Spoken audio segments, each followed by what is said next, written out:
Puppy, can you lay down? No, we're both sitting next to each other. He wants to be right in the middle. Am I better with headphones on? I think you'll be okay since we all have headphones on, so I don't think we have to worry about feedback. Okay. Lay down. Do you have a new puppy? No, this is he's the old puppy. Oh, he's an old puppy, old little puppy. Aww. He thinks he's a lap dog. 18-pound lap dog. Oh wow.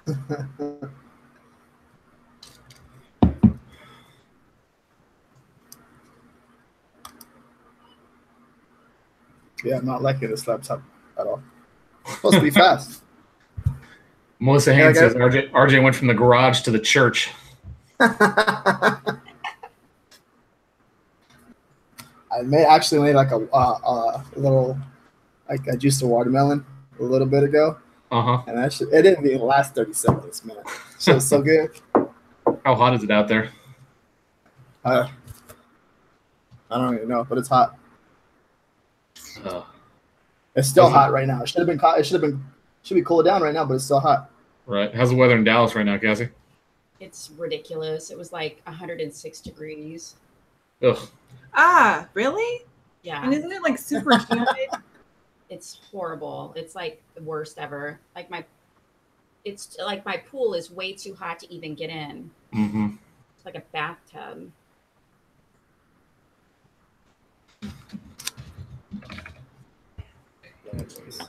Every time you get that, you pull the headphone out of my ear. I know. Matt lost one of his AirPods, so this is our solution. All right, you gotta get down, puppy. I don't see this working very well. Go lay down, puppies. Oy. All right. You should have just ordered a new pair. I haven't had a chance to yet. It's that little thing called Amazon. No, it's a little thing called Apple. All right. So, you ready to get into it? Yeah, my brother's got into the chat room right now. Or the. You can't stay in here though. You gotta go. Where's your phone? Got 45 people on. Everyone, please go ahead and give this video a thumbs up and share it. Appreciate it. All right, so let's get right into it. Did you share it in the group, Matt? I have not. Screwdriver. Pause that. Pause that thought right there. I didn't wear a hat today just to show you guys that I'm not going bald. All right. We can only see the front of your head. The back's what matters.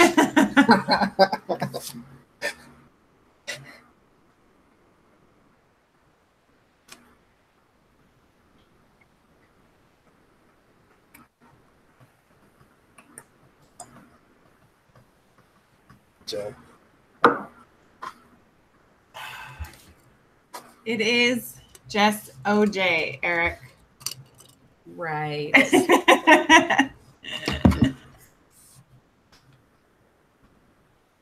Okay, so. All right, so. We good? We're good? Sure. Let's do it. All right, so. Okay. All right, so everyone, we got Cassie on the show, and then we have a special guest appearance. Can we say that? Aaron? I'm just here for Cassie. Okay. Everybody else should be here too. I'm just kidding. All right, so okay, we start the show with just to start with the last 7 days. So 295 shirts sold at $887 in royalties. Nice, you're doing way better than I am right now. We're at 165 for 421.72. Slowed down a little bit last week or so for us, but we need to also start uploading a lot more stuff. So, Cassie, you can share it if you want. If you don't want to, that's totally fine also. I actually don't pay attention too much on a daily basis. I think I'm like at 124 for the last 7 days. Gotcha. Well, let's get into it. So for those of you that don't know, Cassie has been on the platform for a while, almost since the beginning, right? July of 2016. So Right. sort of, yeah. Yeah. She was one of the people that actually got to go to Amazon with the Golden Ticket event, got to actually meet with Amazon, see the process, everything else. But, she's been around for a while on the platform. She's very, very knowledgeable about anything that goes with merch, also with FBA. Like, in fact, FBA is actually taken over for merch as kind of your main thing, right? Yeah, FBA was first with me, and I've kind of gone back and forth on the two platforms as far as like what I'm focusing my time on. But currently, FBA has blown up for me, so that's really where my focus has been. Right. Yeah. Yeah, I know that when we met you out in Vegas earlier this year, that's kind of where you were struggling. You were trying to figure out how does merch fit into this world where FBA is so busy for you. And I think that's where it's interesting for a lot of our audience, because I know a lot of our audience does other things, right? Like they do FBA, they might do eBay. Merch for them is a side hustle. So like figuring out how that all fits together and how it works for you, I think is something that a lot of us struggle with. Yeah, I mean, I struggle with that as well. It's hard to kind of find that balance between, what's making you the most money and what's really the most fun. Right. Merch is probably the best community to be in, and it kind of almost keeps me a little bit sane because, um, oh my God, can you guys hear that? Stop it. So that's those are, it's probably my dog, but it's probably my 2 5-year-old twins egging her on. But yeah, merch really kind of keeps me sane because the community is so tight knit, and it's hard to kind of, even though FBA is, I could be making a lot more money just focusing strictly on that. It's hard to really get out of the merch mode because there's so many cool people that we have in our community, and it's way more fun. Right. Let's go back to the beginning. Like, how did you find merch? Like, how did you end up starting off in merch? So I found Amazon FBA first, and I started my business really, really fast, like super fast. Like I started Amazon FBA in like November of 2015 and quit my job and went full time by January. Oh, wow. So of 2016. So super fast, kind of went all in, and in the process of just trying to, figure out the best direction to go, came across merch through Chris Green and just being in that community. And so I signed up for merch, I think maybe like February or March, and was accepted, but didn't know about it for a little while. And then I actually started kind of hearing about people's successes, and so started really looking into it, July of 2016. So. Gotcha. Then do you have any kind of background in graphic design? Like how did you start off doing like your first designs? Yeah, so I don't know anything about graphics. I don't know how I've sold so many shirts. I don't know anything. I just kind of figured out the easiest path, which was hiring a designer, and luckily I was able to find like an exceptional designer like straight off the bat. So she's really been, my shining light in my business, both my Amazon and my merch business. She does a lot of work with both, and I would attribute probably a lot of my success to her and her design skills. So, right. And then, where'd you find her? Where'd you find your designer at, if you don't mind sharing with everybody?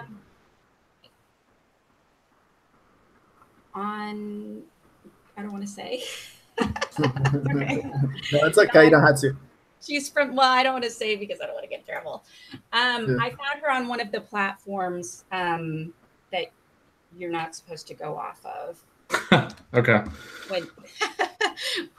When so I found her and we were working together, and we started working together, and she's like, hey, why don't we, you can pay me through PayPal. So we quickly went off of that platform, and she's kind of been with me ever since. So RJ's perfected that method of going off the platform very quickly. Yeah, because like for example, like on Fiverr and something like that, if you send like an email to like DM, they will actually they'll kind of like give you like a warning, or if you share like any type of information through like the DM to try to get them off the platform. So what you do is you share a spreadsheet, and you guys can like basically just talk, like write out a sentence in there and then tell them, hey, I'll pay you through PayPal instead of working through this. But yeah, it was a similar kind of situation. She approached me about it. So, back then I don't think it was as strictly enforced as it is today. So it works. Now, do you just have the one designer? How many people do you have in your operation? I just went through a bit. I always go through these spurts of hiring. And normally when I hire, I'm like, why hire one when you can hire 15? So, so I have probably 7 or 8 currently. Okay. And they're all designers, or are they doing different roles?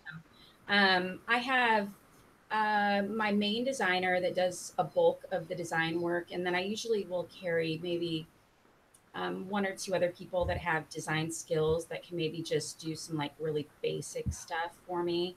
And then everybody else is kind of just administrative.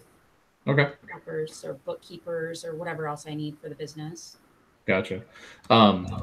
One of the things that I know that I particularly struggle with is, in terms of outsourcing, how do I get all of these people to work together as a team, right? Like, how do I build in the operating procedures that they know what their job is so they can, replicate it and do all of those things. And I know that's one of the things that you've talked about is like, defining your business and defining the people's roles in the business. How did you learn how to do that? Well, I don't know that I'm necessarily an expert at that or even do that well, because it's really quite difficult. But, you kind of just figure things out as you go. I kind of always like built the plane as I was flying it. So, I mean, I think it's really just about like learning different tips and tricks. I think that masterminds, I'm in a really good mastermind with some very smart people, techie people. And so I just learned different software tools or whatever. Mary, who's in the merch community, she introduced everybody to Airtable, and I've integrated Airtable in my entire business.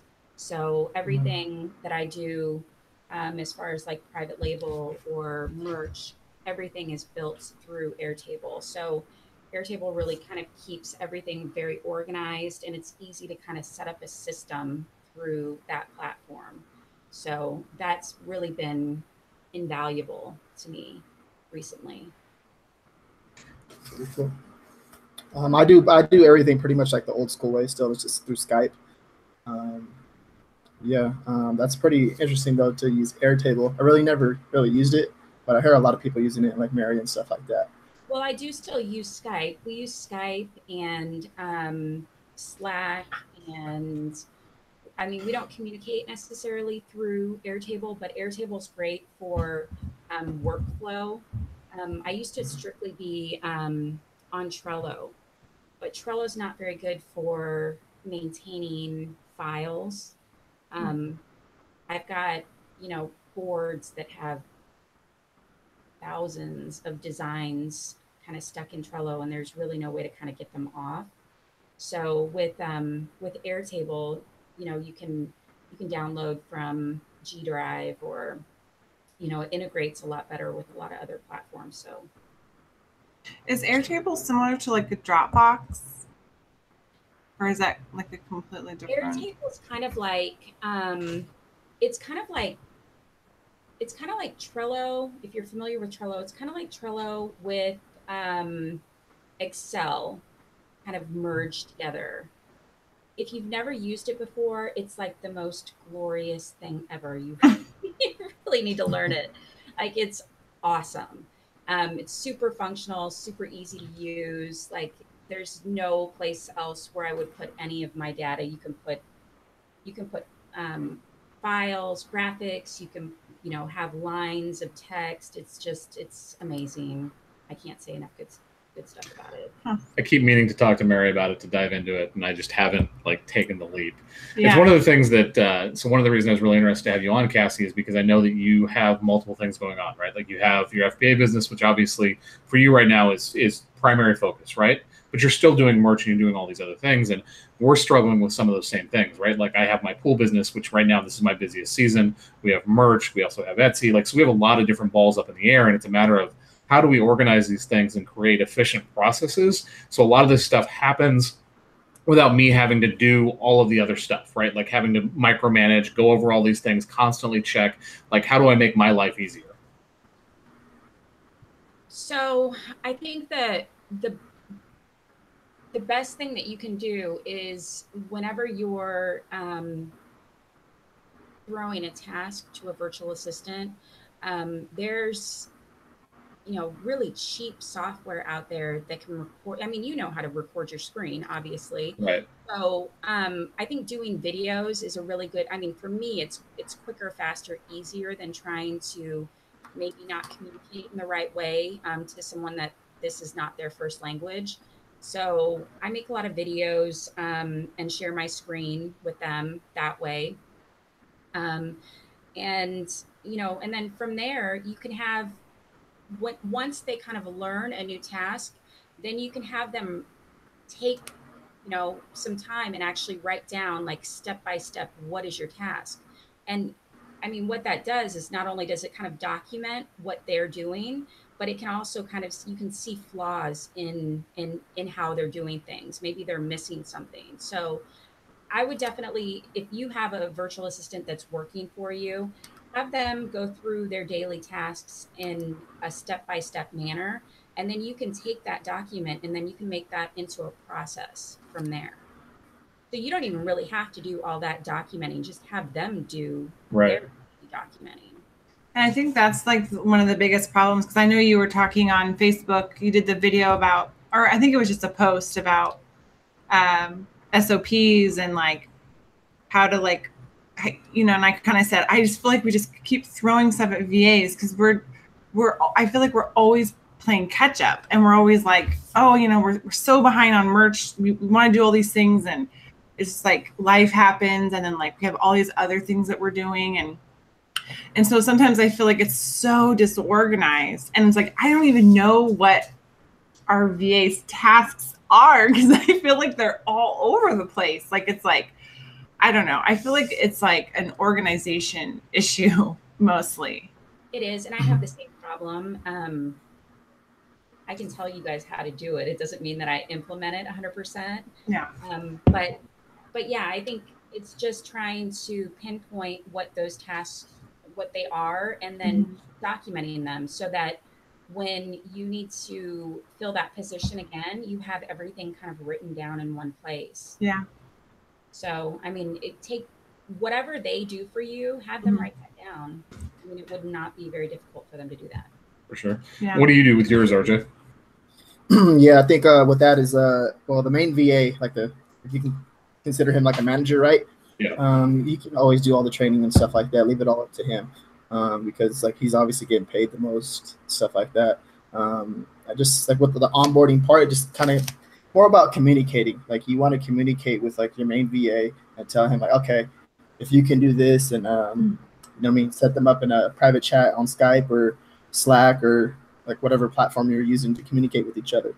If you just set them up and then let them work together for about a week and see how it goes. But for the most part, usually there's always something wrong. My VA will argue with the other VA. I'm just oh my God, here we go. It's because he don't get something right. If he don't get something right, he gets mad because he don't get it right. And he told him 3 or 4 times already, and he's not paying attention. He's not listening. So it's just like a process thing. And always the first month too of training somebody is going to be the most difficult. For sure. Yeah. Definitely true. Yeah. I still feel like we're in the first month and we're not. That's not true. We have some fantastic VAs. No, we do. It's more me. It's more like I want to get better at being more. And then also too, it just comes down to like time management. Because sometimes I get mad at myself. I'm just like, man, what's going on? And then at the end of the day, when you get it done, you're like, basically it's my fault because I'm not like being better with my time, and like I'm not managing myself better. You know what I mean? So that's just another thing too. Because at the end of the day, you're just like, got that done. Now it's go time. Like let's move forward from here. Yeah, I would say I'm probably the biggest bottleneck in my business. I mean, for sure. If I could, but I try to take on way too many things all at one time. I started an Etsy store the other day after a whim. I got it open. I don't have anything in it, and I probably won't go back to it for a while. But that was my Friday. So, I'm probably the biggest bottleneck of my business. But yeah, it's just trying to figure out the best way to keep them moving forward, and ultimately then you get your work done and they get their work done. So right. So you've started up an Etsy store. Are you doing anything else on print on demand, or is it just merch right now? I have a Redbubble account, which is I haven't added to it, but it generates a little bit, and then I've got Teespring account, which I have no idea if I've sold anything on there. I haven't logged in months. Did we sell with Teespring? Yeah. So that's about it for me. Gotcha. So with merch, how involved are you daily in that business?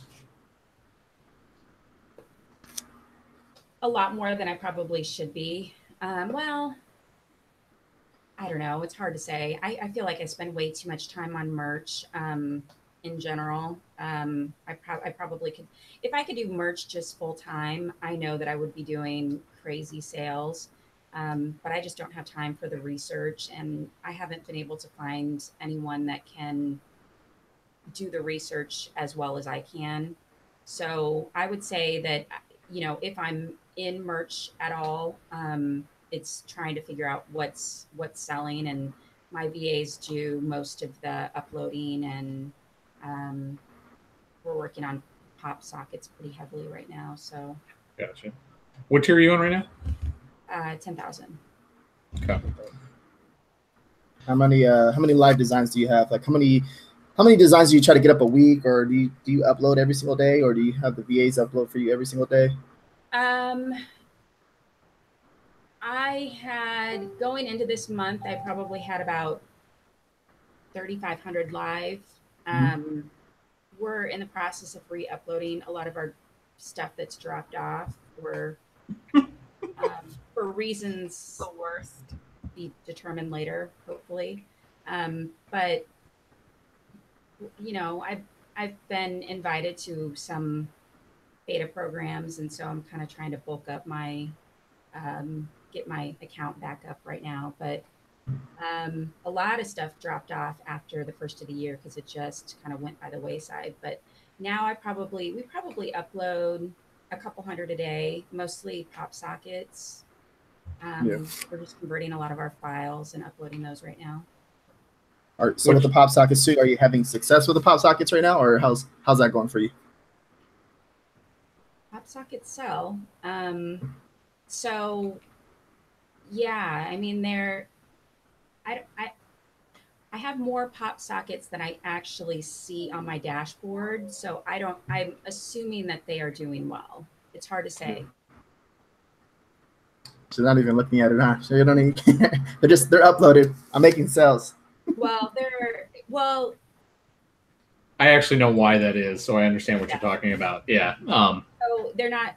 Yes, they're selling very well. I don't know exactly how well. That makes sense. Probably not. Probably not. But that's fine. when it comes to FBA, how did you get started? Like, how did you just see a YouTube video? Did you, what gave you the idea to like do it? So I was in a really unhappy job, I guess you could say. I've been with my company for 5 years and was really not liking the direction that I was going, and I wanted to be at home with my kids if they were little at the time. So we were looking into, business options, and one morning I was laying in bed looking at Facebook, and a video popped up for some Amazon business, like Startup Bros or something.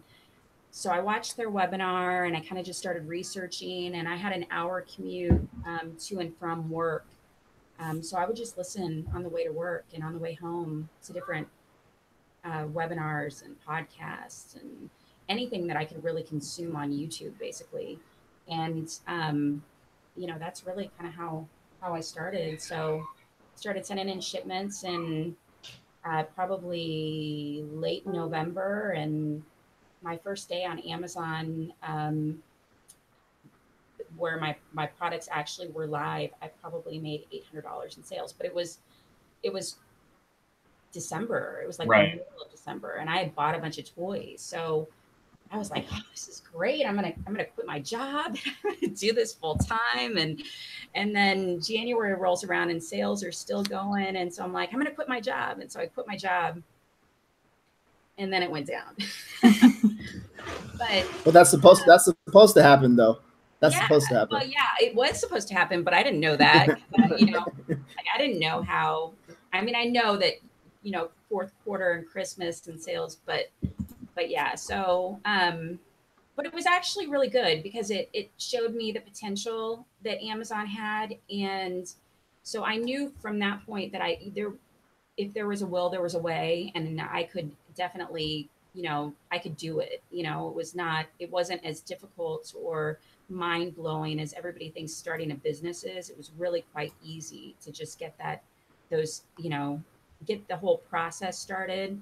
And then from there, it's just been 2.5 years of just trying to figure things out. So, Gotcha. Going really well. Are you? Go ahead. No, I'm just gonna say, add some stuff to that. Like a lot of people think it's easy, and it's not easy. Like there's times where you get your ass kicked and you feel like giving up, and that's supposed to happen. You know what I mean? Like everybody thinks like this is a scam. This is like easy work and stuff like that. And it's not. It's pretty hard because you have like your very low days sometimes, and when you have your low days, you just got to snap out of it. You got to figure out like, I don't know. Like I'll go watch Ninja Turtles. I'll do something. I'll do something that made me happy when I was a kid to snap out of it. And I'll go watch Ninja Turtles. Like I'll watch Back to the Future. You know what I mean? Like I'll do that just to remind myself, like, okay, like, you know what I mean? And then next thing you know it, you're back in grind mode again, and you're go, all about go. So I don't know. Sometimes it's very hard. So don't get disappointed. Don't let yourself down. You know what I mean? So very important. It's hard. I mean, it's really it's a lonely business to be in because you're at home behind a computer. I mean, for me at least, and you do have. I've had those days where I've been just wanting to just go. Let me just go get a job. I'm gonna quit this. It only lasts for a few hours, and then I'm like, screw that. I don't want to go back to work. But yeah, I mean, it's not easy. I mean, I would say that I spend probably the majority of my time trying to figure stuff out now. It's not even like packaging up products or, doing the research myself or any of that stuff. It's really just trying to systematize everything and figure stuff out. So I think it's fun and not fun at the same time. Right. I mean, this is kind of conversations that we've been having behind the scenes, right? So we enjoy this. Like I enjoy merch. I enjoy doing all the interaction, everything else, right? But at the end of the day, like my business is what brings in the money. Merch is not what brings in the money for us. Like, we do okay, but it's not like a huge thing for us. And it's like, how do I take this and systemize it and build out a process so that I can remove myself? Because I agree, I'm the bottleneck in the business, much like you are, and remove myself from it so the business can continue to grow. Because I understand the business. You know, I understand how it works. I understand how the research works. I understand how to get the designs, everything else. Like, so it's time for me to now train other people to take over and start really growing our business. I think the research part of it is the hardest. If you can find somebody that can do research for you, I think that that's golden when it comes to merch, because I don't think that you can do merch without that research. Right. So, and finding someone that thinks exactly the way you do is really hard. I mean, it's just you almost have to decide whether or not it's going to be perfect or whether it's you're just going to do it, you know. And for me, I've not had the opportunity to really like find someone that is excellent with research, so we just kind of throw stuff at the wall and see what sticks. Mostly. So yeah, I know RJ's gone through that with because you had a researcher, right, RJ? Yeah, we got a little bit of argument, and he was like researching WWE shirts, and I was like, "What the hell, dude?" And then my guy's like, "Do I make this? This is okay?" And I'm like, "No, you don't make that." It's like with the research part, it's like no one. I don't see how they don't understand it. Like, you have Google in front of you, you have Etsy, and then you show them like how to do it and stuff like that, but like they seem to not to get it. I don't know why. And maybe it's a cultural thing. I really don't know, but that could be it right there. It's not. It's just not. It's just not the same. Yeah, for sure. What's in your head is not, you know, what's in my head, what's in their head. So it's just, I mean, it makes a lot of sense to us, but I just don't think that it makes as much sense to them.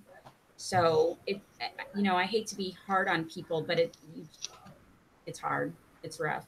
That part of it, you really have to be in the research phase yourself in order to really grow your business. So, I mean, I still do all of the research for my FBA business. Right.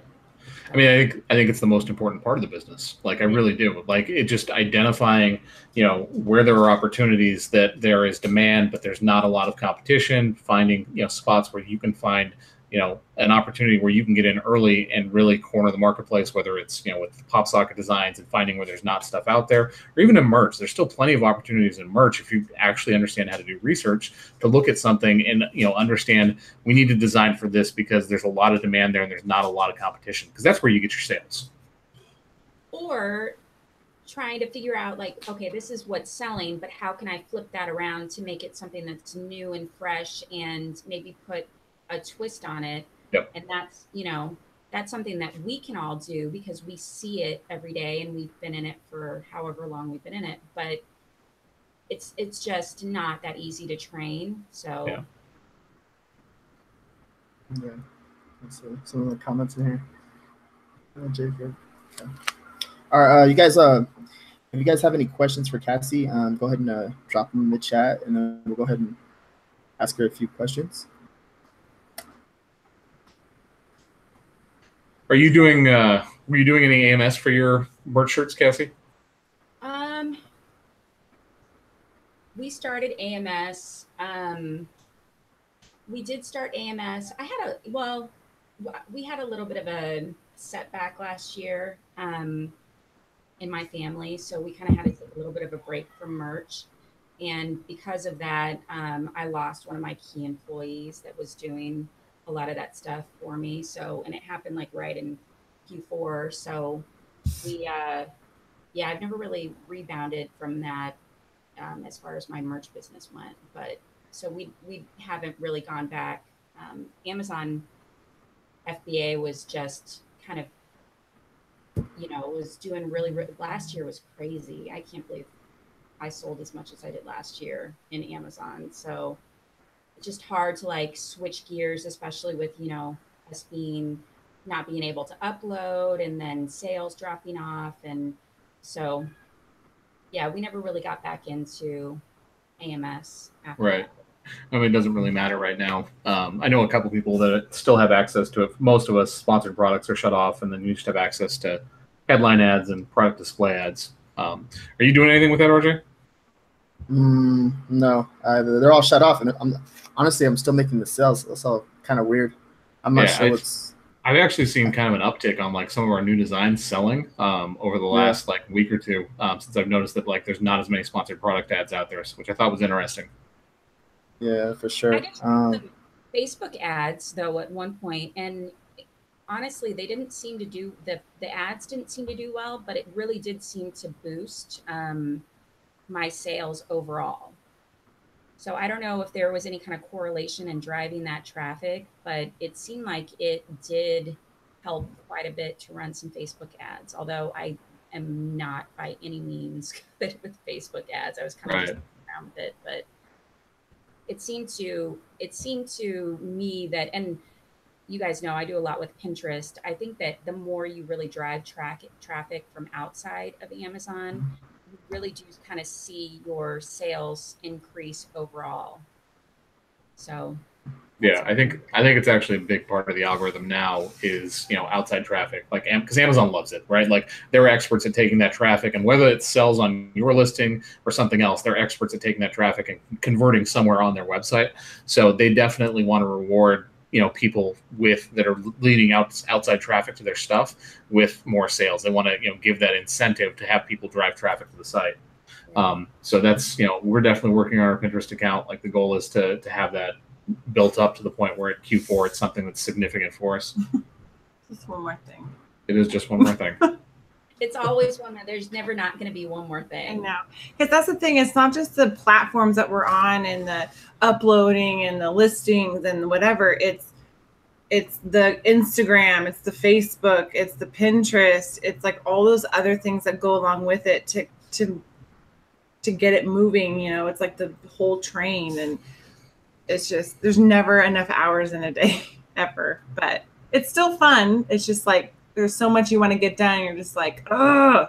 And then also too, that's what it comes down to, just writing things down, because honestly, like I have like 20 tabs open sometimes, and I'm giving myself a headache. I'm like, man, what am I doing? What did I do that for? Like, come on, just focus on one thing at a time. Spend an hour on that. The next thing, an hour. And I'm horrible at doing that too. I hate it, and I piss myself off. And then I have to go outside or go for a drive just to go for a drive because my head's all.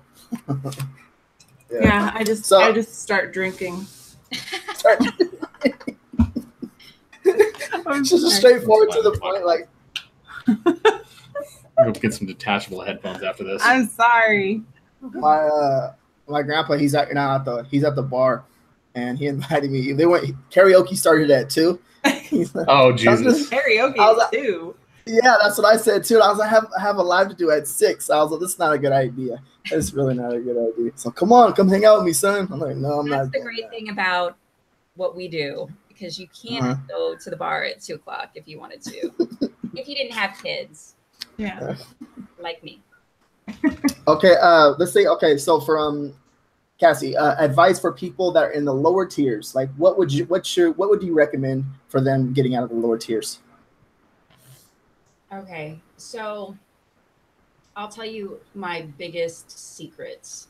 This is what I did. I begged people on Facebook to buy my shirts. I begged them, and it worked. Slide in the DMs, huh? Like just your friends, like your friends and family, or okay. Like I guilted them. Yeah. Like, buy my shirts. I'm starting a business. I need your help. Buy my shirts. And I would design them just for my friends and family. Like they would say, yes, I want to buy a shirt. And I'd be like, what do you want on it? And I figured, what better way to like get a niche idea than to have someone tell me what they want on the shirt. So I would, they'd be like, I want a shirt that I can wear to the gym. Okay, cool. So then I would research gym shirts, and I'd be like, have my designer make them something, and then I would send it to them. Do you like this? And they'd be like, well, kind of. And then they, so it was kind of good because I kind of figured out what people liked, and what they thought was cool, and I got some good ideas for other shirts, and then I would just mark them down for, cost, and they would, at the time it was like maybe like $10 to buy a shirt. So they would buy a $10 shirt and I would make a sale, and they would have something that they feel special in because I made it just for them. Um and so that worked. And then from there, I asked people on Facebook if anybody needed any kind of fundraising. So I had a college friend that his son was in Little League, and they were trying to raise money for his Little League team. And so I did a couple designs actually for him. And he would share it to all of the family, family and friends and everything. And then the teammates, family and friends and everybody. And I ended up selling probably 60 shirts that way. And then, of course, then it just snowballs from there because, Amazon's like, oh, she knows what she's doing. And she's selling not just 60 shirts, but 60 of the same shirt. And then, that kind of just got everything sort of moving for me.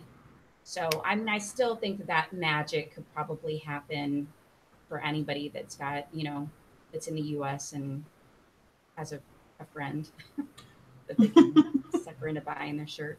Yeah, but I mean, I think it's super powerful, right? Like, so you have a relationship with that person, and everybody needs apparel, right? Like, you'd be amazed how many people, like, you have a family, like how often a shirt for school or a shirt for an activity, a shirt for a field trip, like thinking outside the box and not just thinking like, hey, I'm just going to stick this shirt up here and it's magically going to sell and I don't have to do anything else. Like, putting a little bit of extra work goes a really long way. Yeah, sure. Yeah, definitely.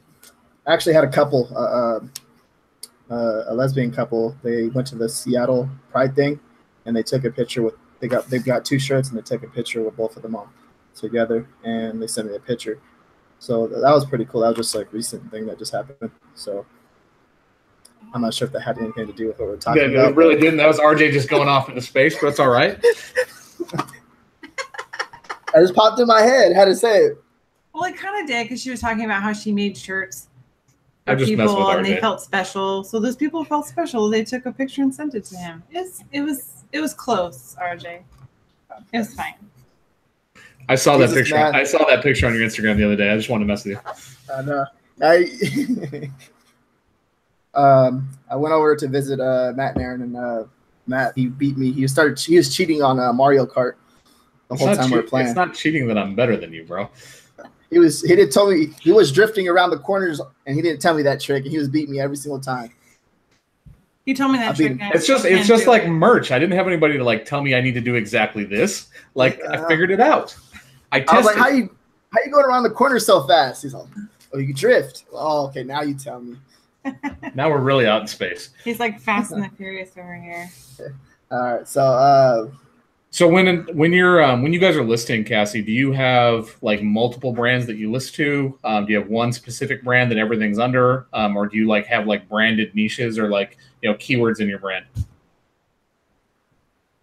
So I actually, when I went to the Seattle conference last year, and they talked a lot about brands, and I had it in my head that I needed to switch everything over to one brand, and so we took the time and we switched everything over to one brand. And I honestly think that was a horrible idea, just horrible. Because I really feel like you get more good juju when you have Braxton go in the room. Take Ginger. Sorry. That's okay. Go.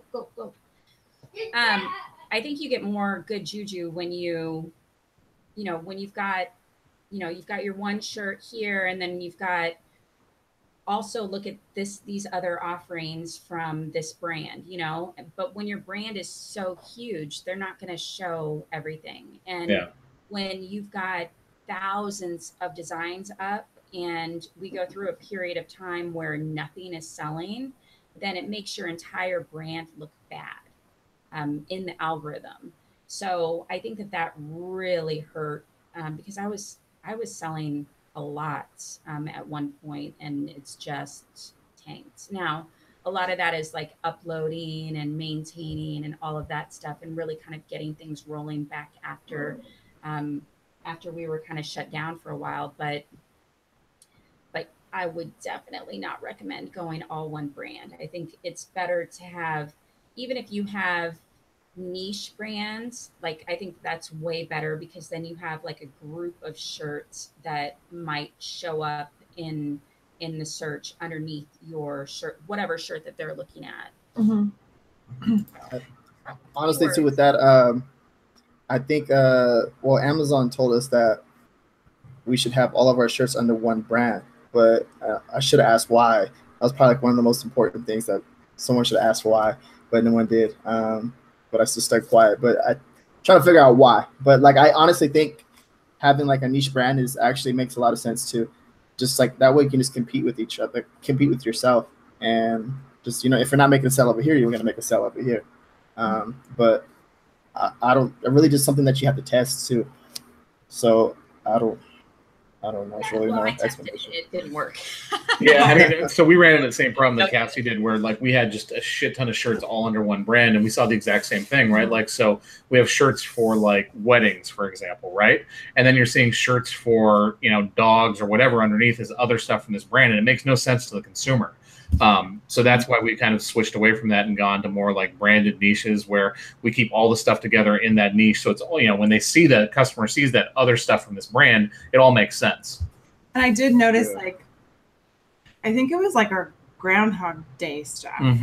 Like that was a small niche, and almost every single thing in that niche sold on all products. It sold on hoodies, it sold on long sleeve, it sold on t-shirts. And it wasn't like a huge niche, but I mean, it was crazy. As soon as we put them all together, it was just like, oh, that's a new one. Oh, that's a new one. And it was crazy. And I feel like it's because they could see the ones down below, or click in the brand and see all the stuff. Yeah, it was crazy.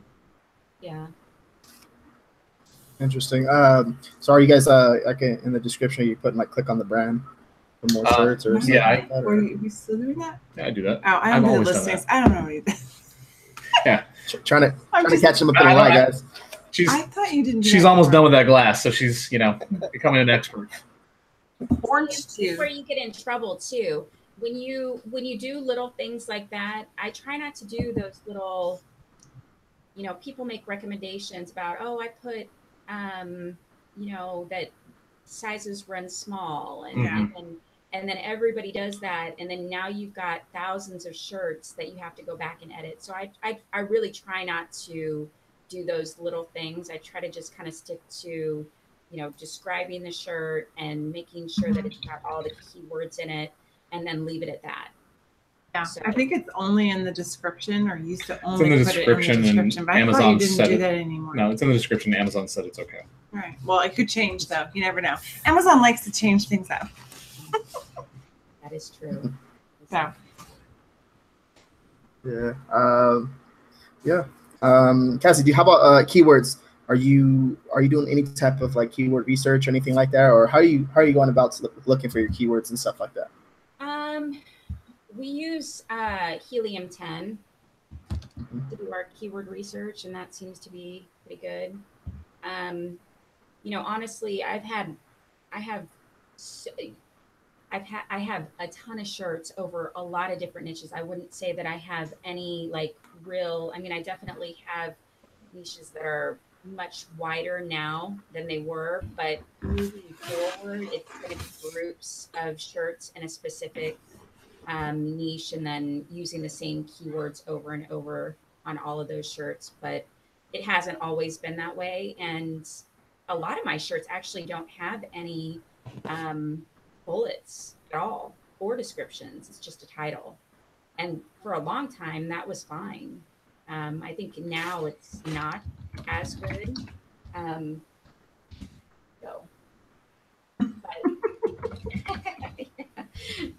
He wants to be on YouTube. So Helium-10 I think is awesome. I use that. Yeah, I know. I mean, Manny Coats everything that I've ever like listened to that guy talk about or do anything has been amazing. So it doesn't surprise me at all that Helium 10 is really, really good. Yeah. And it makes sense for you because you're doing the FBA stuff too. So it incorporates with your other business.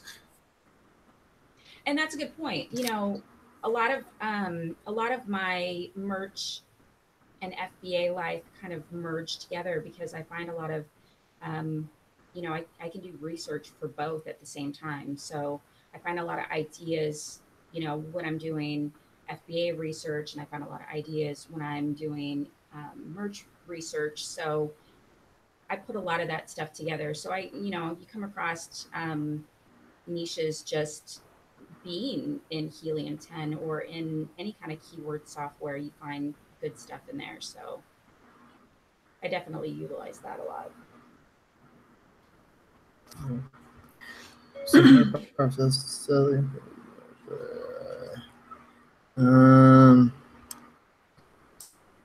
How about I'm not sure if would you have any tips on like PopSockets, like sales, anything like that, or like any tips for like the audience about PopSockets?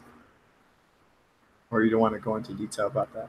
I'm going to give you tell you what's selling. I think that like, what do you think? What are you thinking when you're researching for PopSockets? Basically, like, what do you any type of like research like that you do, or you go to the store and look at the wall? Graphics work better than text. I mean, it's kind of it's hard to say, you know, like when I first started researching PopSockets, there wasn't a whole lot of competition. So I would just put everything up. But now it's, you know, got so many people that are that have access to PopSockets. So I don't know. Honestly, I don't think anyone really knows what sells better on a PopSocket than you know, on a t-shirt. And I think there's not a lot of, like, if you use like Merch Informer or whatever, like there's not a lot of info yet, you know? So, well, I mean, the only people that are really up, well, before last week, the only people that were up were beta testers. So beta is much different than, you know, having PopSockets on your dashboard. You're kind of limited on what you can actually put up, and right, you know, so it's just different. So there's wide open niches, and I mean, anyone really could be successful. Take what's selling currently for your t-shirts and then just put those on a, you know, redesign them for PopSocket.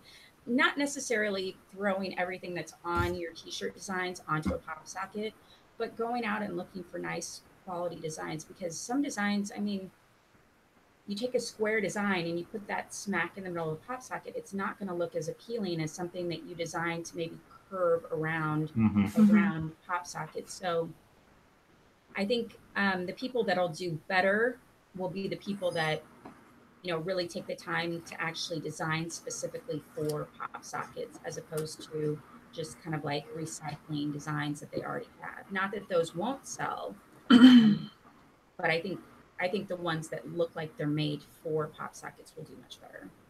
Yeah, I think that's like, because Matt was kind of using the resizer, and we were kind of doing that, but I was kind of spending some time to create like new designs, and I felt like, yeah, I just like they fit a lot better, and like it just, because you're thinking about designing on that, it's small, so you're like, okay, it's not as big on a shirt, and it's, you know, circular, so it just, you have to think differently about it. So it's been fun though to do it. It's like something different. And it really is. It's more, I think people are more, it's easier to have a very artsy PopSocket as opposed to, I don't think that people want word art as much as they want something that's really cool. So it can be a cool pattern, or you know, an image of something, and that's fine for people. In fact, I think that they prefer it over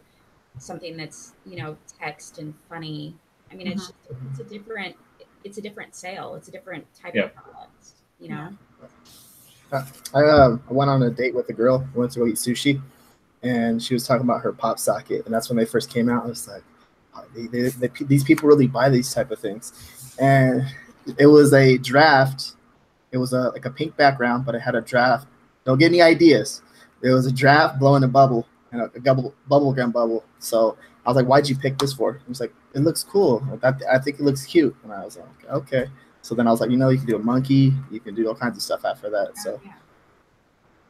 And it's really just, finding artwork that looks cool. And I think people, find that way more appealing than, you can obviously do some really funny stuff on PopSockets, but I don't know. It's kind of like cell phone cases. You want something that's kind of like, you're proud to like show people, everybody's going to see your phone. Or pretty. I have, this was from Amazon. You guys probably can't see it. I got that at the merch conference last year. So, I don't know. Just a dinosaur. Let's see. Do you guys have any questions for Cassie? Adam Young asks, I also do merch and FBA. Can you explain how you cross-research for them both? Is it something specific to software? Maybe give an example. Or is it just something that's kind of organic that you just kind of connect things in your head as you're going through it? Yeah, I think it's just making the connections in your head, honestly. I think that it seems so simplistic in my brain.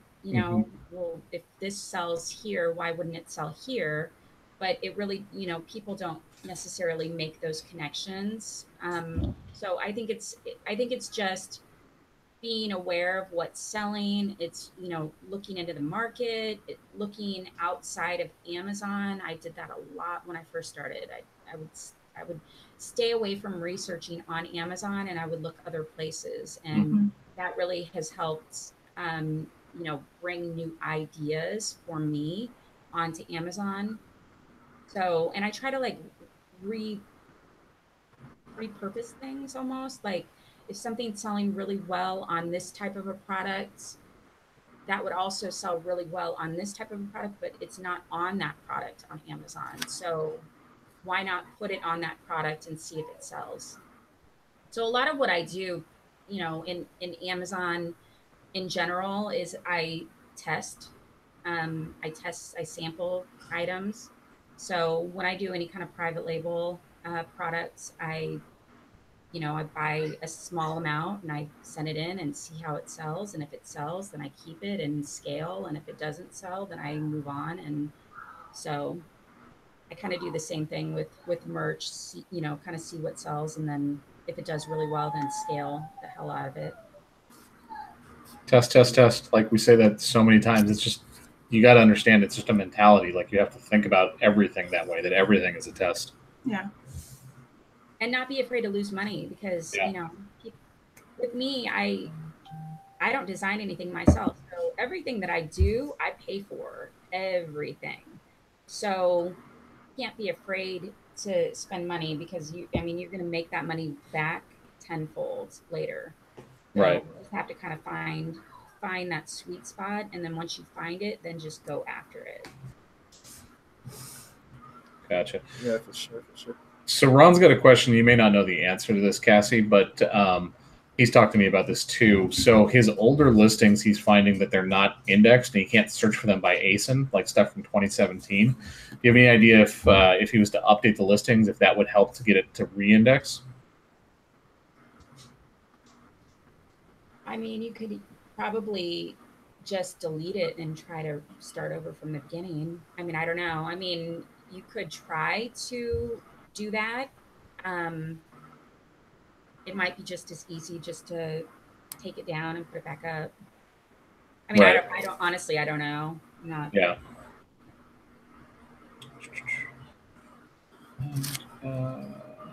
Little Village Pickers. John Balcazar is right. You just need an authorization letter from the nonprofit that it's okay for you to do that with their contact information. So you need an email, phone number, and then you need to send that in to Amazon. I don't remember what the email address is.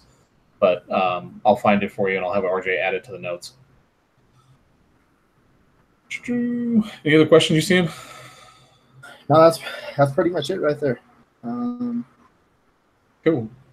That's pretty. Yeah, that was a real good show. Good hour, for sure. Yeah. So straight to the point on everything. So yeah, and then we'll be uploading this too to the podcast. Yeah. For sure. That's it. Cassie, are you coming to Seattle? I'm going to be in China in the beginning of August, and I'm probably going to Seattle. Although, am I invited? I don't know. Is anyone invited? I'll make sure that you get an invite. So, I have an invite. It'll be my birthday. Well, and we should make sure that you come to Seattle so we can celebrate your birthday. Yeah. You know? There we go. Perfect. I'll celebrate for you if you don't go. Just kidding. Just kidding. Yeah. Okay. Well, Cassie, I appreciate you coming on the show. Yeah. Thank you for sure.